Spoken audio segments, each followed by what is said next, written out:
Venom The Last Dance is a horrible installation in the Venom series that shouldn't have been made.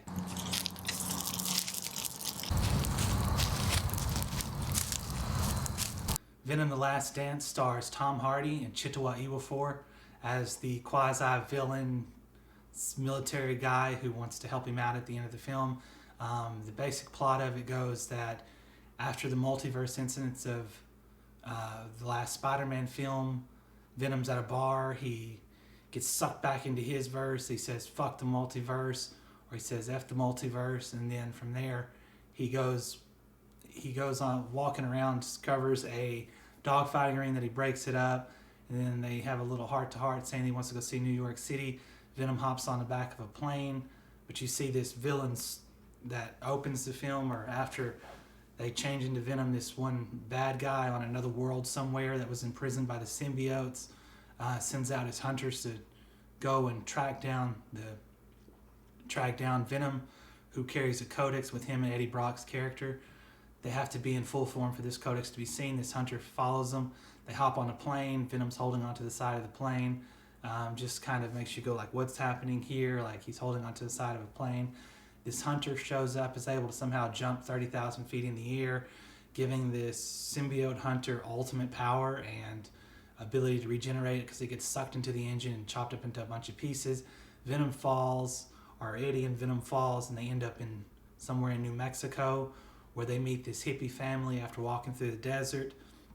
He meets this hippie family who gives him a ride to Vegas. In Vegas, he finds Miss Chang, the little Chinese lady who ran the supermarket.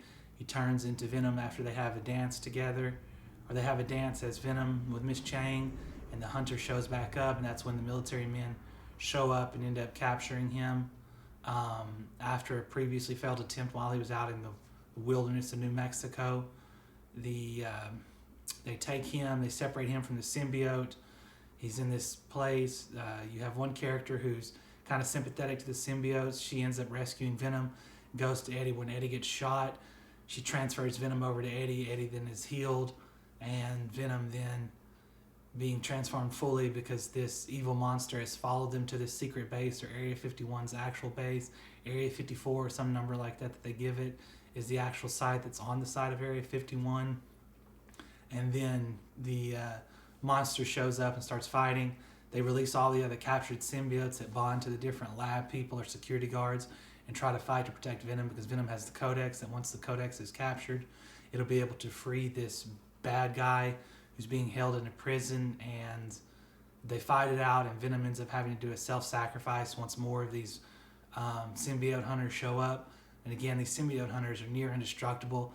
Once they're blown up, they're chopped into pieces, they always regenerate, and Venom ends up pulling them towards a vat of acid. The acid comes down, he protects Eddie Brock's character. Chiwetel Ejiofor's character has a change of heart at the end, uses his visual recognition or eye recognition to let the acid start flowing forth, and then he uses a grenade to blow up himself and the vat of acid, which causes it to destroy, or appear to destroy, Venom and destroy all the other symbiote hunters. And that's really how the film ends, with that happening, and then Eddie going to New York City to see the Statue of Liberty like Venom talked to him about wanting to see. Again, this is a really bad movie, or a bad film. It's the third installment in the Venom series. It's called Venom Last Dance. It is choppy in a lot of segments of it.